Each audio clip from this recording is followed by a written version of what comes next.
мислам дека ова видео ќе може да им служи на многу луѓе кои што може би чувствуваат дека се сами, дека во ваков период и не треба да се чувствуваме поинаку освен среќни и еуфорични.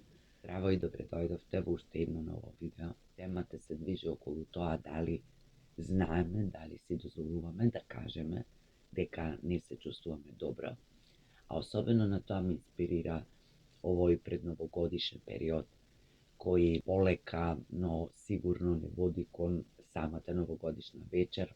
Сумирањето на она што се случувало минатата година, подготовките за најлудата ноќ може да ни предизвикува разни предизвици, разни емоции, независно дали е новогодишна атмосфера, дали се случуваат забави, разни собиранки. Тоа не е причина ние да се принудуваме да се чувствуваме еуфорично, среќно, нити пак е повод да се мотивираме и да се чувствуваме добро. Нашите животи се исполнети со убави, со неубави моменти, со весели моменти, помалку весели или тажни моменти, ситуации настани. Проблемот настанува тогаш кога треба да се износиме со тие помалку убавите. И прашањето е колку сме ние способни да се сеќаваме во такви ситуации на она што било убаво, весело, на она што ни го прави животот да ни биде исполнет, радосен, да се чувствуваме среќни, задоволни во ситуации кога тоа не е така. Не мислам дека во некои тешки мигови ние најнаш автоматски некако ќе се преориентираме и ќе ни текне колку сме среќни и задоволни. Напротив, сметам дека треба да се освестат сите чувства какви да се и дека ни е тешко и дека се чувствуваме во моментот тажни и дека можеби не сме за тоа подготвени, сме изненадени, малку ни е проблем да поминеме низ некоја ситуација која што ете така дошла непредвидена и не е баш пожелна да ни се случува. Меѓутоа, после одреден период, кога веќе ќе се соочиме, ќе влеземе емотивно во неа и кога ќе одболуваме еден дел од тоа, сепак доаѓа време кога треба полека да почнеме да го вртиме фокусот и да се потсетиме на она што е убаво, весело, ведро, на она што не прави среќни, задоволни на сите тие мигови во кои сме се чувствувале така, за да можеме оттам да црпиме енергија и полесно да се носиме со она што во моментот ни се случува. Денес ќе зборувам за овие вторите, за таквите емоции, за таквите ситуации, колку ние во такви ситуации сме слободни, си даваме дозвола да кажеме дека е така, колку признаваме дека не сме добро, не се чувствуваме добро, дека сме тажни, дека ни е тешко. Дали знаеме да го правиме тоа? Дали така сме научени, па некогаш ни било од известни причини забрането или тоа било принцип на кој се носело нашето примарно семејство со тагата, болката, стравот, немоќта? Дали ние тоа сме го свестиле колку нам ни одговара и дали ние сме нашле некој свој начин да го правиме тоа или само по инерција прикриваме, потиснуваме, а се правиме дека ни е добро и колку воопшто можеме да се носиме со тоа, колку е тоа реално и колку после извесен период едноставно не стига тоа или не излегува на површината.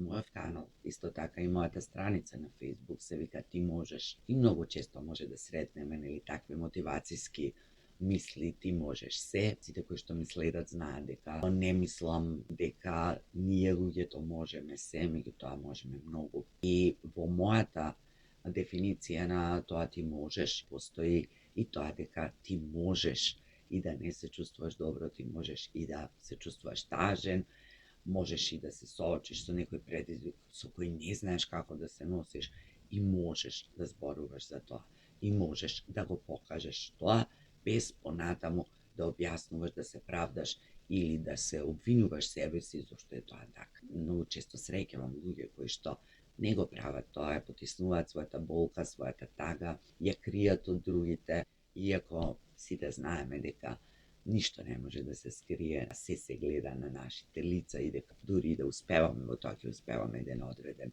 период. Се прашувам зошто ние, современите луѓе, се помалку имаме доблест, храброст или тоа го сметаме за слабост да кажеме дека не сме добри, да кажеме дека сме тажни, да кажеме дека денес не ни се прави ништо, не ни се зборува со никој, не ни се оди никаде. И да биде тоа во ред.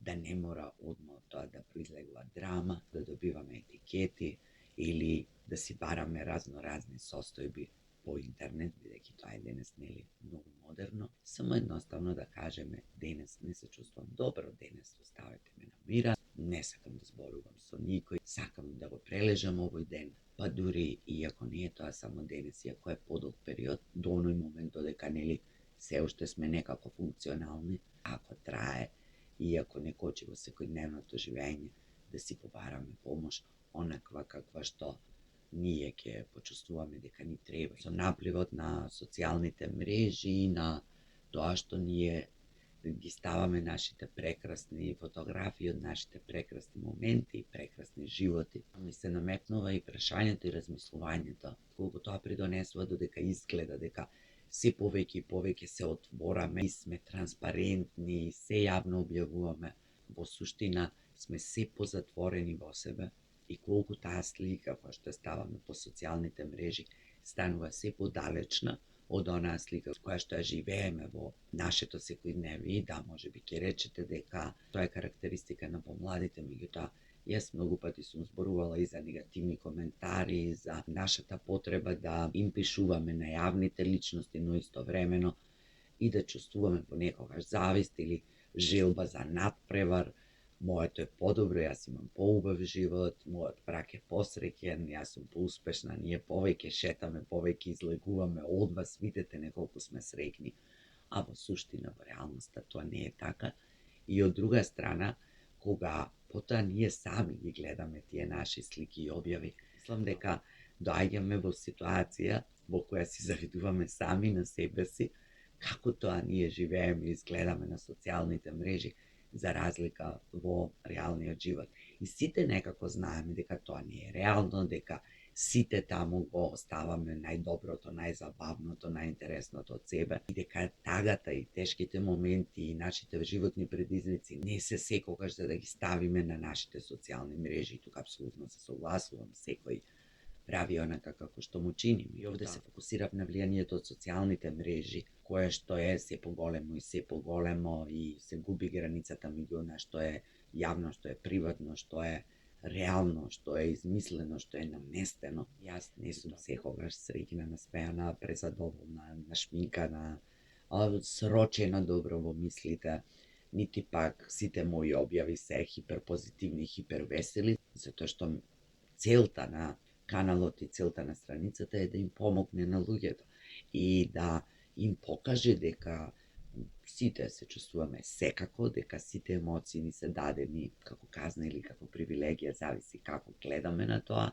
и дека е во ред и едното и другото. Имам и објави од типот дека ти можеш да не можеш, ти можеш да не можеш и не си сама, ти можеш да се чувствуваш и вака и така. Се враќаме пак на прашањето зашто толку сме упорни во тоа да покриеме, да скриеме или пак да покажеме колку сме добри, колку ни е убаво и колку сме успешни. Се врзуваме со нашето семејство, со нашето воспитување, па на крајот и со културата на колективот или начинот на кој колективот се носи. Па би сакала овде да наведам неколку причини или неколку факти во кои што може би вие ќе се пронајдете, да не се покажеме себе си како слаби, неуспешни, затоа што така не научиле. Не треба да си слаб, не треба да си тажен.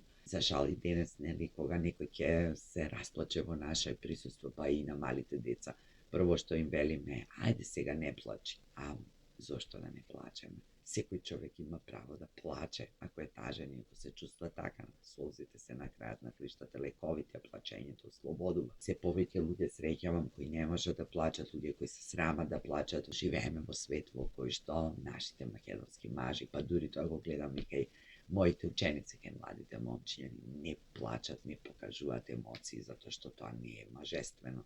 Но и ние жените сме добри во тоа на ова поднебје, сакаме да се покажуваме појаки од колку што сме, затоа што ете, такви биле нашите мајки, нашите баби, но што ако сме слаби? Ние сме и слаби и јаки, тоа е во нашата човечка природа.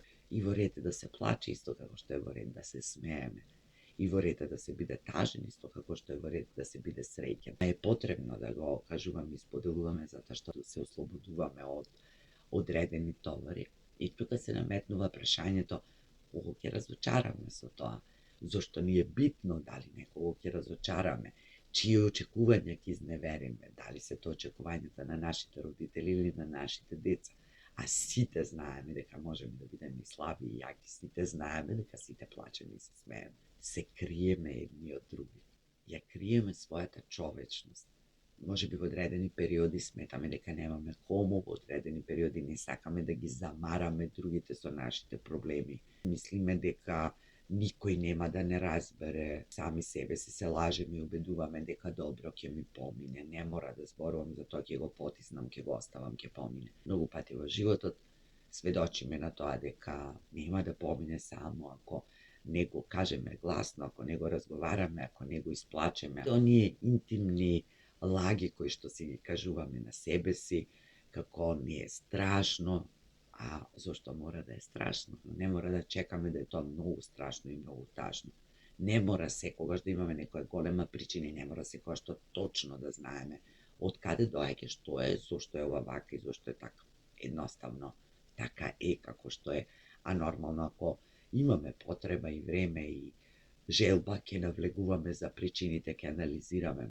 Во ред е понекогаш и да не знаеме зашто е така. Споменав сега време, значи многу често се правдаме со тоа дека немаме време за себе, што пак е показател на нешто друго, дека ние не сме си доволно битни или дека сме научени сите други да бидат пред нас, се друго да направиме претходно, да бидеме присутни за оние кои што ги сакаме, за оние кои што зависат од нас. И во сето тоа се забораваме себе си или се тргаме постојано настрана за да не ги оптоваруваме и за да можеме да се завршиме се што имаме да завршиме. И тоа што не одделуваме време за себе и тоа што сметаме дека тоа не е најбитно и тоа што не си дозволуваме, може би понекогаш и себе си да си признаеме дека не се чувствуваме добро, е показател на нешто на што треба, нели, да се посвети време и внимание, затоа што ако нешто физички не боли,